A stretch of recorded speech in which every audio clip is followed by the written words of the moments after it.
రావిగుంటపల్లి దగ్గర coastal waste management రెండో unit ప్రారంభమైంది. Venkatagiri MLA Kurugondla Ramakrishna, AP environment management corporation chairman Polamreddy Dinesh Reddy ఈ యూనిట్ ను సందర్శించారు. వ్యర్థాల నిర్వహణ తీరుతెన్నులను పరిశీలించారు. బయోమెడికల్ వ్యర్థాల నిర్వహణ కూడా ఇక్కడే జరిగేలా చూస్తామన్నారు. వ్యర్థాల నిర్వహణ సమర్థవంతంగా జరుగుతున్న తీరు పట్ల సంతృప్తి వ్యక్తం చేశారు.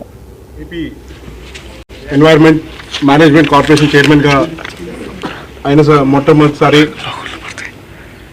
ఉమ్మడి నెల్లూరు జిల్లాలోని వెంకటగిరి నియోజకవర్గంలో రావిగుంటపల్లి రాపూర్ మండలంలోని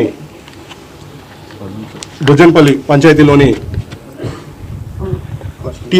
coastal waste management project unit 2 Nellore జిల్లాలో ఉన్న ఈ యూనిట్కి మేము రావడం జరిగింది. ముందుగా ఏపీఎంసీఎల్ ఏం చేస్తుందని ప్రజలందరూ కూడా తెలియాల్సిన అవసరం ఉంది. వీళ్ళన్నీ ఎలా చేస్తున్నారో, ఎలాంటి ప్రాసెస్, ఈ ప్రక్రియ అంతా కూడా మేము దగ్గరుండి ప్రతి ఒక్కటి తెలుసుకోవడం జరిగింది.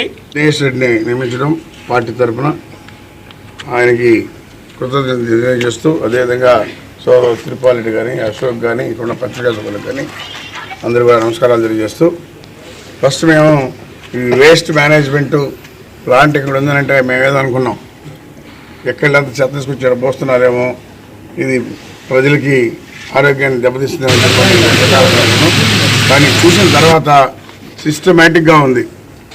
వాళ్ళు ప్రాసెసింగ్ చేయడం కానీ, ఆ యూనిట్స్ పెట్టడం కానీ, ఎక్కడెక్కడ ఏ స్టేజ్లో ఏం చేయాలని చెప్పి సిస్టమేటిక్గా చేస్తూ, ఇక్కడ చిన్న కాగితం కనిపించకుండా, స్మెల్ కూడా రాకుండా మొత్తం కూడా మేము పరీక్షించడం జరిగింది.